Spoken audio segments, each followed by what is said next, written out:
या देवी सर्वभूतेषु मां शक्तिरूपेण संस्थिता नमस्तस्यै नमस्तस्यै नमस्तस्यै नमो नमः। ओम दुम दुर्गाय नमः। दोस्तों, आज शारदीय नवरात्रि का 5वां दिन है और आज दुर्गा सप्तशती के 9वें और 10वें अध्याय का पाठ करेंगे। और नवरात्रि के 5वें दिन माँ भगवती दुर्गा के 5वें स्वरूप माँ स्कंद माता की पूजा आराधना की जाती है। तो माँ स्कंद माता की पूजा की संपूर्ण विधि और उपाय की वीडियो चैनल पर अपलोड है, आप चाहें तो उसे देख सकते हैं। और पाठ प्रारंभ करें इससे पहले आप सभी का दिल से बहुत बहुत आभार, जो आप लोग वीडियोस को इतना प्यार दे रहे हैं। इसी प्रकार से उम्मीद करती हूँ कि आगे भी आप लोग चैनल से जुड़े रहेंगे, तो कार्तिक मास की कथाएं और पूजा विधि भी आपको सही समय पर प्राप्त होगी। तो अब माँ दुर्गा का ध्यान करके आज के अध्याय का प्रारंभ करते हैं। ओम नमः चंडिकायै। माँ दुर्गा के चंडी रूप को हमारा नमन है। यह भगवान ब्रह्मा जी के द्वारा लिखा गया चंडी कवच है, जिसमें कुल 56 छंद हैं। चामुंडा देवता, दिग्बंध देवता, जगदम्बा माता इत्यादि का ध्यान करके हम इस दुर्गा सप्तशती के पाठ का प्रारंभ कर रहे हैं। मार्कंडेय जी पितामह ब्रह्मा जी से कह रहे हैं कि हे भगवान ब्रह्मा, जो इस विश्व में गोपनीय है वह रहस्यपूर्ण है तथा जो सभी की रक्षा करता है और हमें अधर्म से बचाता है, साथ ही जिसे आपने अभी तक किसी को दिखाया भी नहीं है, ऐसा कोई साधन या उपाय मुझे बताइए। मार्कंडेय जी के इस प्रश्न पर भगवान ब्रह्मा कहते हैं कि उस साधन का नाम तो देवी कवच ही है, जो इस विश्व में अत्यधिक गोपनीय है। वह देवी कवच सभी का कल्याण करने वाला, पवित्रता और पुण्य देने वाला है। आपको इसी का ही जाप करना चाहिए, इससे ही आपका उद्धार होगा। माँ दुर्गा की 9 मूर्तियाँ हैं। माँ दुर्गा का प्रथम स्वरूप है माँ शैलपुत्री, दूसरा स्वरूप है माँ ब्रह्मचारिणी, माँ दुर्गा का तीसरा स्वरूप है माँ चंद्रघंटा और चौथा स्वरूप है माँ कुष्मांडा। उनका 5वां रूप स्कंद माता का है और छठा रूप माँ कात्यायनी है। 7वां स्वरूप है माँ कालरात्रि का और 8वां स्वरूप माँ महागौरी के नाम से प्रसिद्ध है। माँ दुर्गा का 9वां रूप है माँ सिद्धिदात्री। यही नव दुर्गा के रूप हैं, जिसे भगवान ब्रह्मा के द्वारा वेदों के माध्यम से बताया गया है। जो मनुष्य अग्नि में जल रहा हो, सभी ओर से शत्रुओं से घिर गया हो, विपरीत परिस्थितियों का सामना कर रहा हो और उस समय यदि वह माँ दुर्गा की शरण में जाता है तो उसका कभी भी बुरा नहीं हो सकता है। अर्थात माँ दुर्गा का ध्यान किए जाने पर माँ दुर्गा उसकी हर परिस्थिति में सहायता करती हैं। यदि युद्ध का समय हो और मनुष्य संकटों में घिरा हुआ हो, तो भी माँ दुर्गा के प्रभाव से उसका कुछ भी बुरा नहीं होता है। माँ दुर्गा उसके दुख, पीड़ा, भय इत्यादि का नाश कर देती हैं।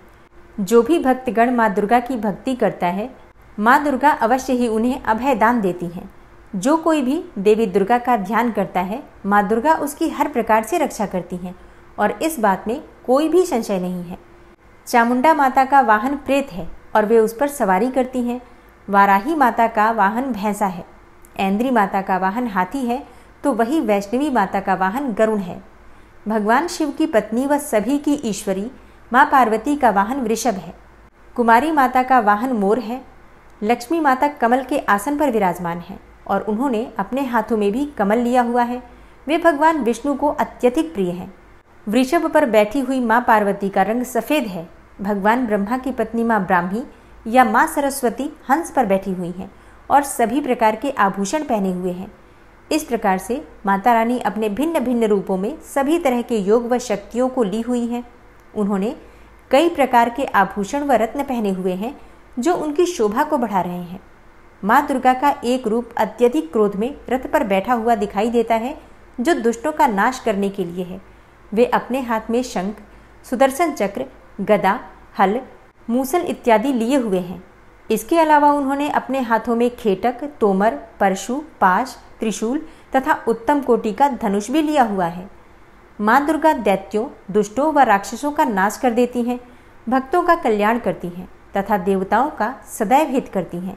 इसी उद्देश्य के तहत ही उन्होंने भिन्न भिन्न भांति के अस्त्र शस्त्र लिए हुए हैं। माँ दुर्गा के महारुद्र, प्रलयंकारी, पराक्रमी, महाशक्तिशाली, अत्यधिक उत्साही तथा भय का नाश कर देने वाले इस रूप को हम सभी नमस्कार करते हैं। माँ देवी के उस प्रलयंकारी रूप की ओर देखना भी बहुत मुश्किल है, जो शत्रुओं का भय बढ़ाने का कार्य करता है। पूर्व दिशा में इंद्री देवी मेरी रक्षा कीजिए, आग्नेय दिशा में अग्नि देवी मेरी रक्षा कीजिए, दक्षिण दिशा में वाराही माता, नैऋत्य कोण में खड़गधारिणी माँ, पश्चिम दिशा में वारुणी देवी और वायव्य कोण में मृगवाहिनी देवी मेरी रक्षा कीजिए। उत्तर दिशा में माँ कुमारी, ईशान कोण में शूलधारिणी, आकाश से अर्थात ऊपर से माँ ब्रह्माणी तथा नीचे अर्थात पाताल लोक से माँ वैष्णवी मेरी रक्षा कीजिए। राक्षसों के शवों को अपने वाहन के रूप में उपयोग में लाने वाली माँ चामुंडा देवी, आप दशों दिशाओं से मेरी रक्षा कीजिए। आगे से माँ जया तथा पीछे से माँ विजया, आप मेरी रक्षा कीजिए। माँ अजिता मेरे वाम भाग में और दक्षिण दिशा में अपराजिता देवी मेरी रक्षा करें। मेरे शिखा की रक्षा उद्योतिनी देवी और माँ उमा मेरे सिर की रक्षा करें, अर्थात उसमें वास करें। आप मेरे ललाट की मालाधारी के रूप में और भौहों का यशस्विनी के रूप में संरक्षण करें। भौहों के बीच में त्रिनेत्र के रूप में और नाक की यम घंटा के रूप में रक्षा करें। दोनों आँखों के बीच में शंख माता के रूप में और कानों की द्वारवासिनी के रूप में रक्षा करें। मेरे कपाल की कालिका के रूप में और कानों के मूल की शांकरी देवी रक्षा करें।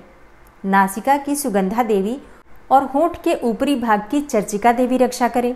होंठ के निचले भाग की रक्षा अमृत कला देवी और जीभ की सरस्वती देवी रक्षा करें। मेरे दांतों की कुमारी देवी, कंठ की चंडिका देवी, घंटिका की चित्रघंटा देवी और तालु की महामाया देवी रक्षा करें।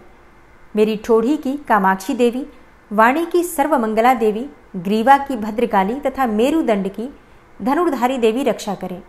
बाहरी कंठ की नीलग्रीवा देवी, कंठ नलिका की नलकूबरी, कंधों की खड़गनी देवी और भुजाओं की वज्रधारिणी देवी रक्षा करें।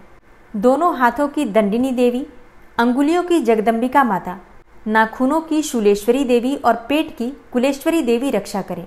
स्तनों की महादेवी, मन की शोक विनाशिनी देवी, हृदय की ललिता देवी और उदर की शूलधारिणी देवी रक्षा करें। नाभि की कामिनी देवी, गुहा की गुहेश्वरी देवी, लिंग की पूतना व कामिका देवी तथा गुदा की महिषवासिनी देवी रक्षा करें। कटिभाग की भगवती देवी, घुटनों की विंध्यवासिनी देवी, जांघों की महाबला देवी रक्षा करें और सभी कामनाओं को पूरा करें। मेरी घुट्टियों की नारसिंही देवी, पैरों के आगे भाग की तेजसी देवी, पैरों की उंगलियों की श्री देवी और पैरों के तले की तलवासिनी देवी रक्षा करें। पैरों के नाखूनों की दृष्टा कराली देवी, केशों की ऊर्ध्वकेशिनी देवी, रोम छिद्रों की कौबेरी देवी तथा त्वचा की बागीश्वरी देवी रक्षा करें। माँ पार्वती देवी मेरे रक्त, मांस, हड्डियों इत्यादि की रक्षा करें। आंतों की कालरात्रि देवी और पित्त की मुकुटेश्वरी देवी रक्षा करें। पद्म कोशों की माँ पद्मावती देवी, कफ की चूड़ामणि देवी, नाखूनों की धार की ज्वालामुखी देवी और शरीर की संधियों की अभेद्या देवी रक्षा करें। मेरे वीर्य की रक्षा माँ ब्रह्माणी देवी, छाया की छत्रेश्वरी देवी तथा धर्मधारिणी देवी मेरे अहंकार व मन और बुद्धि की रक्षा करें। हे माँ दुर्गा, आप मेरे प्राणों, व्यान, उदान की समान रूप से रक्षा करें। वज्रहस्ता देवी मेरे प्राणों की रक्षा करें और मेरा कल्याण करें। आप मेरी सभी इंद्रियों, रस, रूप, गंध, शब्द व स्पर्श में बसती हैं। हे नारायणी देवी, आप मेरे सत्वगुण, रजगुण व तमोगुण की रक्षा करें।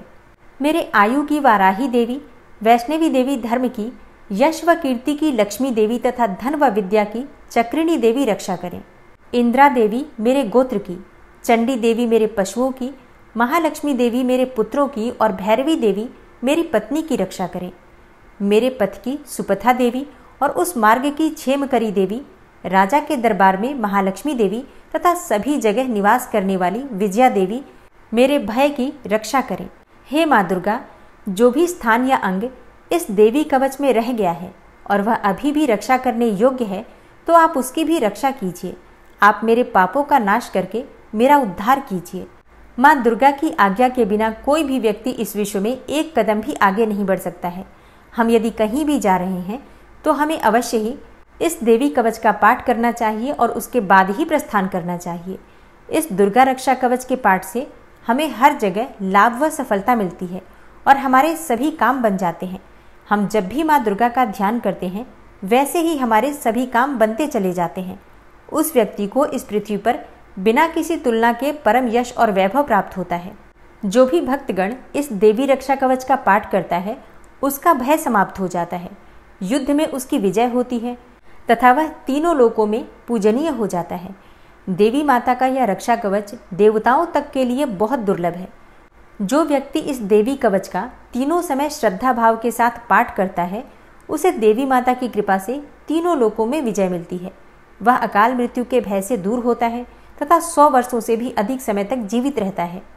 इस दुर्गा कवच के पाठ से व्यक्ति के शरीर में होने वाले हर तरह के रोग समाप्त हो जाते हैं। उसके शरीर में बनने वाला विष भी समाप्त हो जाता है तथा कोई रोग उसका कुछ भी बिगाड़ नहीं सकता है। जो भी मनुष्य इस दुर्गा रक्षा कवच को अपने हृदय में धारण कर लेता है, उस पर इस पृथ्वी पर होने वाले सभी तरह के अभिचारण मंत्र तंत्र का प्रभाव समाप्त हो जाता है।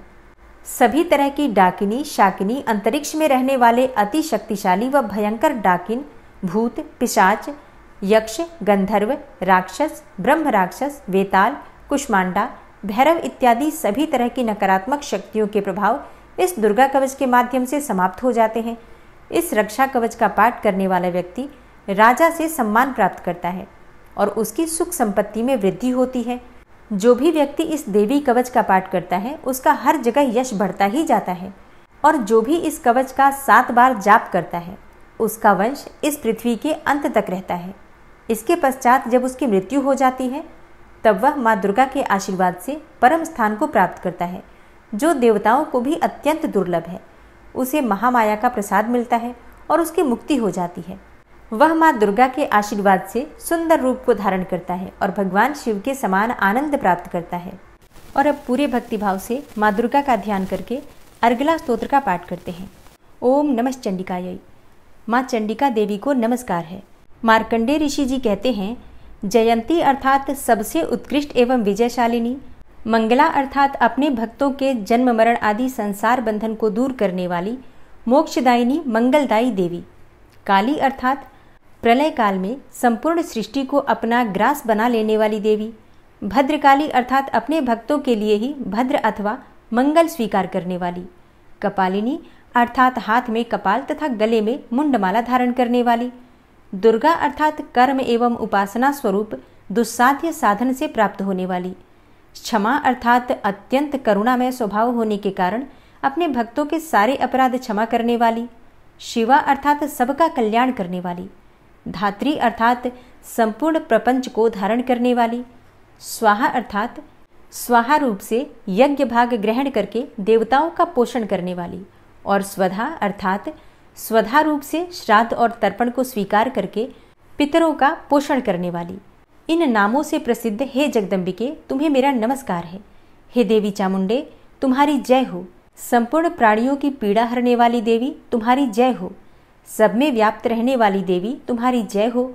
हे कालरात्रि, तुम्हें नमस्कार है।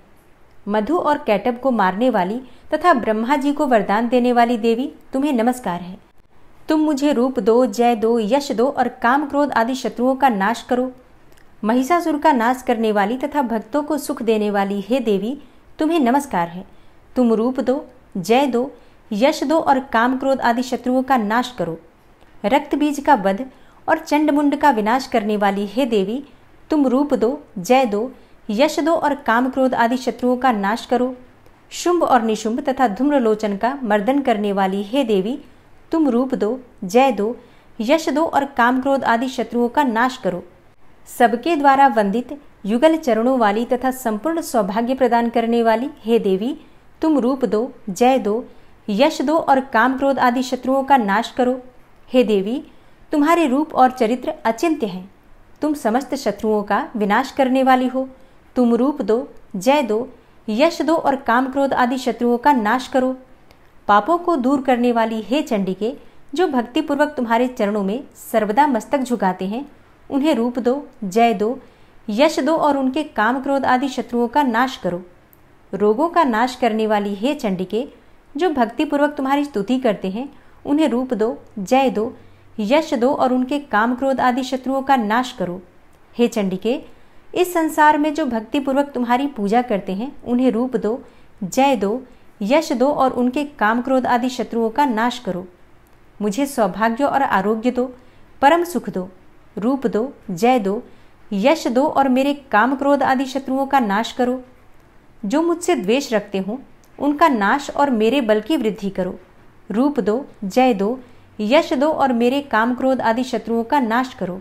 हे देवी, मेरा कल्याण करो, मुझे उत्तम संपत्ति प्रदान करो। रूप दो, जय दो, यश दो और मेरे काम क्रोध आदि शत्रुओं का नाश करो। हे अंबिके, देवता और असुर दोनों ही अपने माथे के मुकुट की मड़ियों को तुम्हारे चरणों पर घिसते रहते हैं। तुम रूप दो, जय दो, यश दो और काम क्रोध आदि शत्रुओं का नाश करो। तुम अपने भक्तजनों को विद्वान, यशस्वी और लक्ष्मीवान बनाओ तथा रूप दो, जय दो, यश दो और उनके काम क्रोध आदि शत्रुओं का नाश करो। प्रचंड दैत्यों के दर्प का दलन करने वाली हे चंडिके, मुझ शरणागत को रूप दो, जय दो, यश दो और मेरे काम क्रोध आदि शत्रुओं का नाश करो। चतुर्मुख ब्रह्मा जी के द्वारा प्रशंसित चार भुजाधारिणी हे परमेश्वरी, तुम रूप दो, जय दो, यश दो और काम क्रोध आदि शत्रुओं का नाश करो। हे देवी अंबिके, भगवान विष्णु नित्य निरंतर भक्ति पूर्वक तुम्हारी स्तुति करते रहते हैं।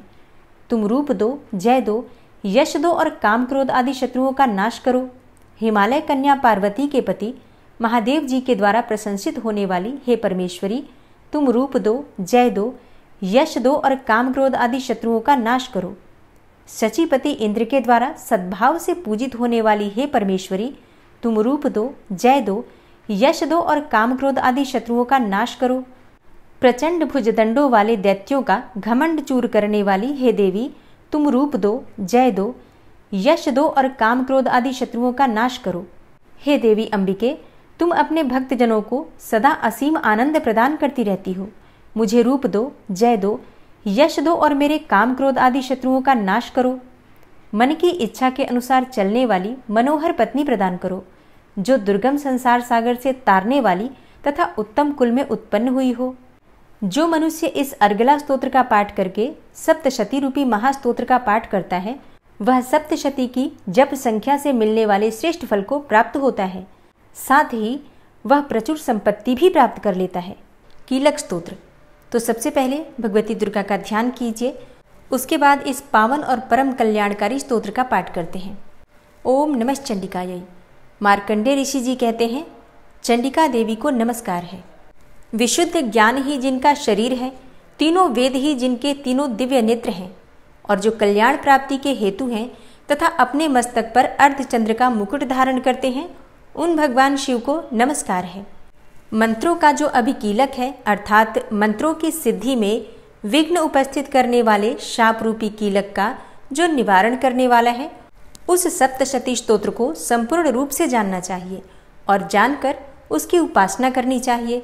यद्यपि सप्तशती के अतिरिक्त अन्य मंत्रों के जप में भी जो निरंतर लगा रहता है, वह भी कल्याण का भागी होता है।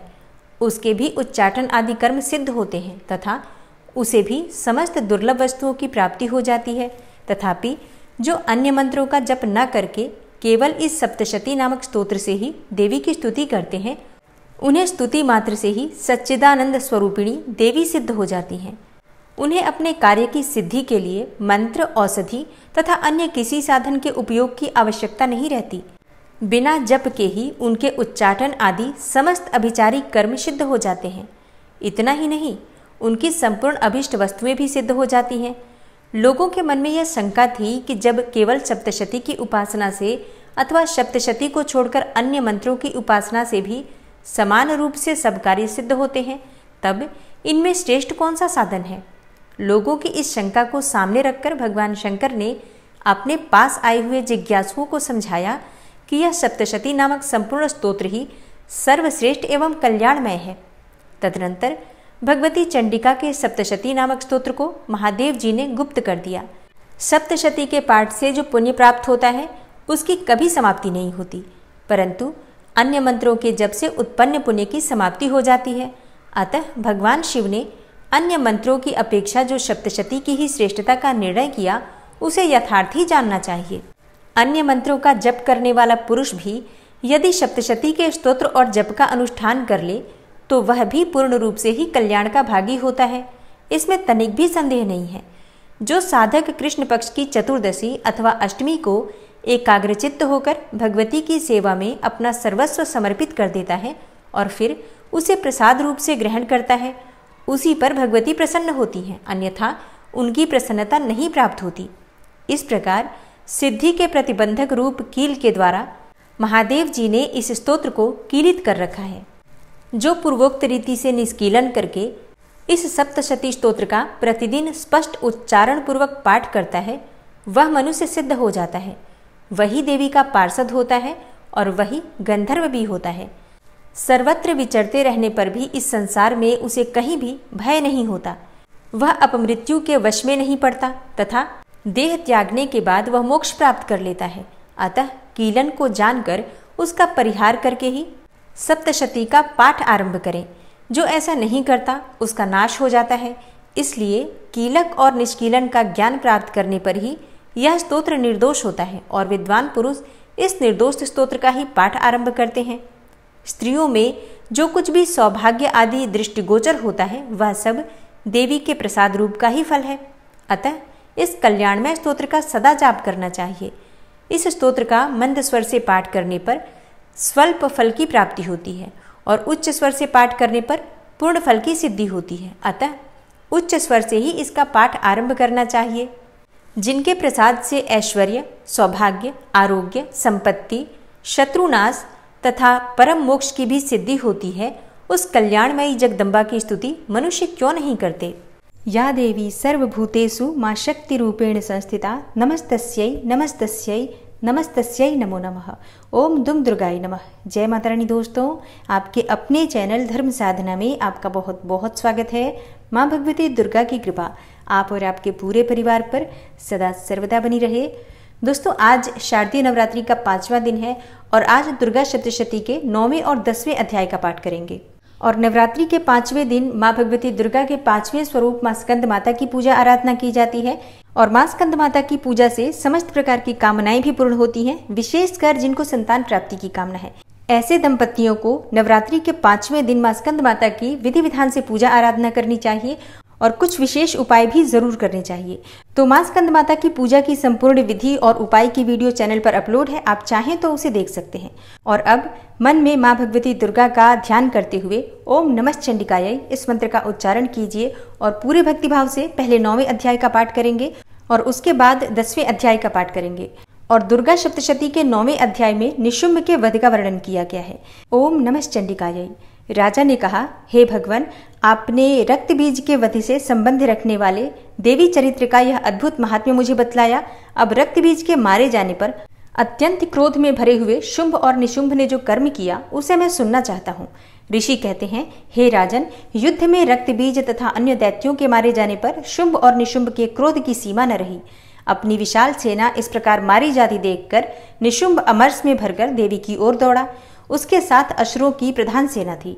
उसके आगे, पीछे तथा पार्श्व भाग में बड़े बड़े असुर थे जो क्रोध से ओट चबाते हुए देवी को मार डालने के लिए आए। और महापराक्रमी शुंभ भी अपनी सेना के साथ मातृगणों से युद्ध करके क्रोधवश चंडिका को मारने के लिए आ पहुंचा। तब देवी के साथ शुंभ और निशुंभ का घोर संग्राम छिड़ गया। वे दोनों दैत्य मेघों की भांति बाणों की भयंकर वृष्टि कर रहे थे। उन दोनों के चलाए हुए बाणों को चंडिका ने अपने बाणों के समूह से तुरंत काट डाला और शस्त्र समूहों की वर्षा करके उन दोनों दैत्यपतियों के अंगों में भी चोट पहुंचाई। निशुंभ ने तीखी तलवार और चमकती हुई ढाल लेकर देवी के श्रेष्ठ वाहन सिंह के मस्तक पर प्रहार किया। अपने वाहन को चोट पहुंचने पर देवी ने छुरप्र नामक बाण से निशुंभ की श्रेष्ठ तलवार तुरंत ही काट डाली और उसकी ढाल को भी, जिसमें 8 चांद जड़े थे, खंड खंड कर दिया। ढाल और तलवार के कट जाने पर उस असुर ने शक्ति चलाई, किंतु सामने आने पर देवी ने चक्र से उसके भी 2 टुकड़े कर दिए। अब तो निशुंभ क्रोध से जल उठा और उस दानव ने देवी को मारने के लिए शूल उठाया, किंतु देवी ने समीप आने पर उसे भी मुक्के से मारकर चूर्ण कर दिया। तब उसने गदा उठाकर देवी के ऊपर चलाई, परंतु वह भी देवी के त्रिशूल से कटकर भस्म हो गई। तदनंतर दैत्यराज निशुंभ को फरसा हाथ में लेकर आते देखकर देवी ने बाण समूहों से घायल कर धरती पर सुला दिया। उस भयंकर पराक्रमी भाई निशुंभ के धराशायी हो जाने पर शुंभ को बड़ा क्रोध हुआ और अंबिका का वध करने के लिए वह आगे बढ़ा। रथ पर बैठे बैठे ही उत्तम आयुधों से सुशोभित अपनी बड़ी बड़ी 8 अनुपम भुजाओं से समूचे आकाश को ढककर वह अद्भुत शोभा पाने लगा। उसे आते देखकर देवी ने शंख बजाया और धनुष की प्रत्यंचा का भी अत्यंत दुस्साह शब्द किया। साथ ही अपने घंटे के शब्द से जो समस्त दैत्य सैनिकों का तेज नष्ट करने वाला था, संपूर्ण दिशाओं को व्याप्त कर दिया। तदनंतर सिंह ने भी अपनी दहाड़ से, जिसे सुनकर बड़े बड़े गजराजों का महान मदचूर हो जाता था, आकाश, पृथ्वी और 10 दिशाओं को गुंजा दिया। फिर काली ने आकाश में उछलकर अपने दोनों हाथों से पृथ्वी पर आघात किया। उससे ऐसा भयंकर शब्द हुआ जिससे पहले के सभी शब्द शांत हो गए। तत्पश्चात शिवदूती ने दैत्यों के लिए अमंगलजनक अट्टहास किया। इन शब्दों को सुनकर समस्त असुर थर्रा उठे, किंतु शुंभ को बड़ा क्रोध हुआ। उस समय देवी ने जब शुंभ को लक्ष्य करके कहा, ओ दुरात्मन, खड़ा रह, खड़ा रह, तभी आकाश में खड़े हुए देवता बोल उठे, जय हो, जय हो। शुंभ ने वहां आकर ज्वालाओं से युक्त अत्यंत भयानक शक्ति चलाई। अग्निमय पर्वत के समान आती हुई उस शक्ति को देवी ने बड़े भारी लूके से दूर हटा दिया। तब उस समय शुंभ के सिंहनाद से तीनों लोग गूंज उठे। हे राजन, उसकी प्रतिध्वनि से वज्रपात के समान भयानक शब्द हुआ, जिसने अन्य सब शब्दों को जीत लिया। शुंभ के चलाए हुए बाणों के देवी ने और देवी के चलाए हुए बाणों के शुंभ ने अपने भयंकर बाणों द्वारा सैकड़ों और हजारों टुकड़े कर दिए। तब क्रोध में भरी हुई चंडिका ने शुंभ को सूल से मारा। इसके आघात से मूर्छित हो वह पृथ्वी पर गिर पड़ा। इतने में ही निशुंभ को चेतना हुई और उसने धनुष हाथ में लेकर बाणों द्वारा देवी, काली तथा सिंह को घायल कर डाला। फिर उस दैत्यराज ने 10,000 बाहें बनाकर चक्रों के प्रहार से चंडिका को आच्छादित कर दिया। तब दुर्गम पीड़ा का नाश करने वाली भगवती दुर्गा ने कुपित होकर अपने बाणों से उन चक्रों तथा बाणों को काट गिराया। यह देखकर निशुंभ दैत्य सेना के साथ चंडिका का वध करने के लिए हाथ में गदा ले बड़े वेग से दौड़ा।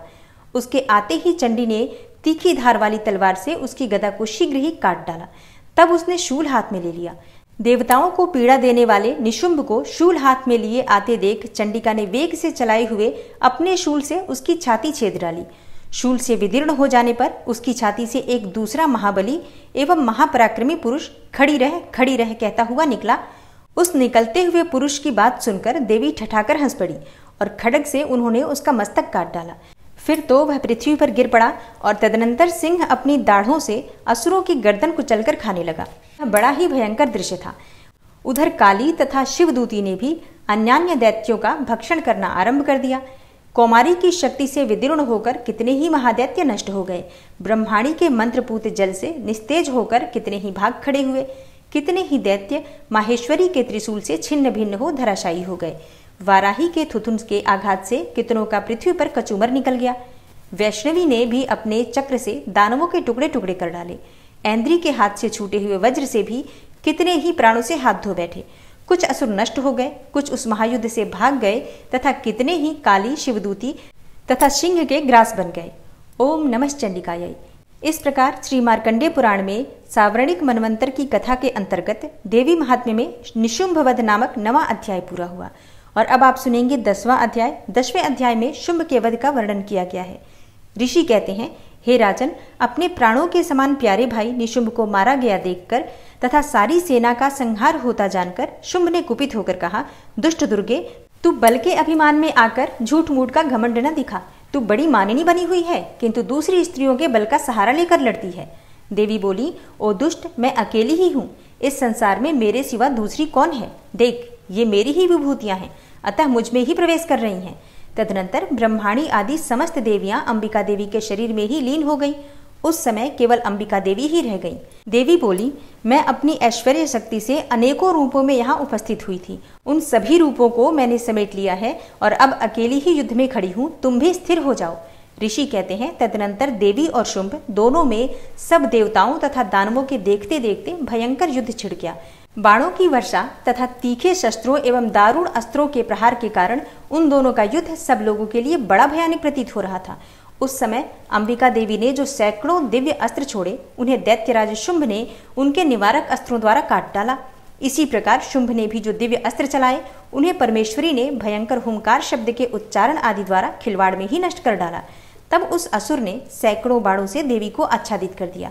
यह देखकर क्रोध में भरी हुई उन देवी ने भी बाण मारकर उसका धनुष काट डाला और धनुष कट जाने पर फिर दैत्यराज ने शक्ति हाथ में ले ली, किंतु देवी ने चक्र से उसके हाथ की शक्ति को भी काट गिराया। तत्पश्चात दैत्यों के स्वामी शुंभ ने 100 चांद वाली चमकती हुई ढाल और तलवार हाथ में लेकर उस समय देवी पर धावा किया। उसके आते ही चंडिका ने अपने धनुष से छोड़े हुए तीखे बाणों द्वारा उसकी सूर्य किरणों के समान उज्जवल ढाल और तलवार को तुरंत ही काट दिया। फिर उस दैत्य के घोड़े और सारथी मारे गए। धनुष तो पहले ही कट चुका था। अब उसने अंबिका को मारने के लिए उद्यत होकर भयंकर मुदगर हाथ में ले लिया। उसे आते देख देवी ने अपने तीक्ष्ण बाणों से उसका मुदगर भी काट डाला। तिस पर भी वह असुर मुक्का तानकर बड़े वेग से देवी की ओर झपटा। उस दैत्यराज ने देवी की छाती में मुक्का मारा। तब उन देवी ने भी उसकी छाती में एक चांटा जड़ दिया। देवी का थप्पड़ खाकर दैत्यराज शुंभ पृथ्वी पर गिर पड़ा, किंतु पुनः सहसा पूर्ववत उठकर खड़ा हो गया। फिर वह उछला और देवी को ऊपर ले जाकर आकाश में खड़ा हो गया। तब चंडिका आकाश में भी बिना किसी आधार के ही शुंभ के साथ युद्ध करने लगी। उस समय दैत्य और चंडिका आकाश में एक दूसरे से लड़ने लगे। उनका वह युद्ध पहले सिद्ध और मुनियों को विस्मय में डालने वाला हुआ। फिर अंबिका ने शुंभ के साथ बहुत देर तक युद्ध करने के पश्चात उसे उठाकर घुमाया और पृथ्वी पर पटक दिया। पटके जाने पर पृथ्वी पर आने के बाद वह दुष्टात्मा दैत्य पुनः चंडिका का वध करने के लिए उनकी ओर बड़े वेग से दौड़ा। तब समस्त दैत्यों के राजा शुंभ को अपनी ओर आते देखकर देवी ने त्रिशूल से उसकी छाती छेदकर उसे पृथ्वी पर गिरा दिया। देवी के शूल की धार से घायल होने पर उसके प्राण पखेरु उड़ गए और वह समुद्रों, द्वीपों तथा पर्वतों सहित समूची पृथ्वी को कंपाता हुआ पृथ्वी पर गिर पड़ा। तदनंतर उस दुरात्मा के मारे जाने पर संपूर्ण जगत प्रसन्न एवं पूर्ण स्वस्थ हो गया तथा आकाश स्वच्छ दिखाई देने लगा। पहले जो उत्पात सूचक मेघ और उल्कापात होते थे वे सब शांत हो गए तथा उस दैत्य के मारे जाने पर नदियां भी ठीक मार्ग से बहने लगी। उस समय शुंभ की मृत्यु के बाद संपूर्ण देवताओं का हृदय हर्ष से भर गया और गंधर्वगण मधुर गीत गाने लगे। दूसरे गंधर्व बाजे बजाने लगे और अप्सराएं नाचने लगी। पवित्र वायु बहने लगी। सूर्य की प्रभा उत्तम हो गई। अग्निशाला की बुझी हुई आग अपने आप प्रज्वलित हो उठी तथा संपूर्ण दिशाओं के भयंकर शब्द शांत हो गए। ओम नमः चंडिकायै। इस प्रकार श्री मार्कंडेय पुराण में सावर्णिक मनवंतर की कथा के अंतर्गत देवी महात्म्य में शुंभवध नामक 10वां अध्याय पूरा हुआ। और अब आप सुनेंगे मां स्कंद माता की आरती। ओम जय मां स्कंद माता मैया, जय मां स्कंद माता, परम सुखदाई मैया तुमसे सुख आता। मैया जय मां स्कंद माता, शक्ति स्वरूपा माता, मोक्ष भक्त पावे मैया मोक्ष भक्त पावे। द्वार तिहारे आवे खाली नहीं जावे। मैया जय मां स्कंद माता, चार भुजाधारी माँ हस्त कमल सोहे। मैया के हस्त कमल सोहे। स्कंद संग में विराजे छवि अति मन मोहे। मैया जय मां स्कंद माता, पंचम नवरात्रि में ध्यान भक्त धरे। मैया का ध्यान भक्त धरे। मन वांछित फल पावे, कष्ट माँ दूर करे। मैया जय मां स्कंद माता, रूप निराला है माँ का, जन गुण गान करे। मैया का जन गुण गान करे। कर दो कृपा है मैया तुम्हारे द्वार खड़े। मैया जय मां स्कंद माता, विपदा हरती हो मैया जो मन से ध्यान करे। जो मन से ध्यान करे, साधक नित हर साए।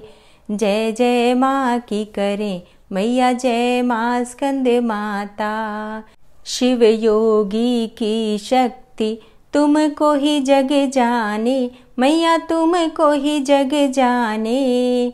कार्तिकेय करे वंदन, मैया ये जग माने। मैया जय मां स्कंद माता, तुम्हारी कृपा से धर्म हर पल ही जीते। मैया हर पल धर्म ही जीते।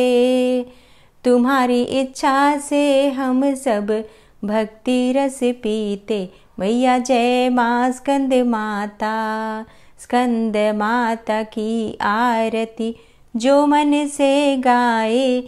भक्तों जो मन से गाए, भव बंधन से छूटे, नित सुख वो पाए। मैया जय मां स्कंद माता।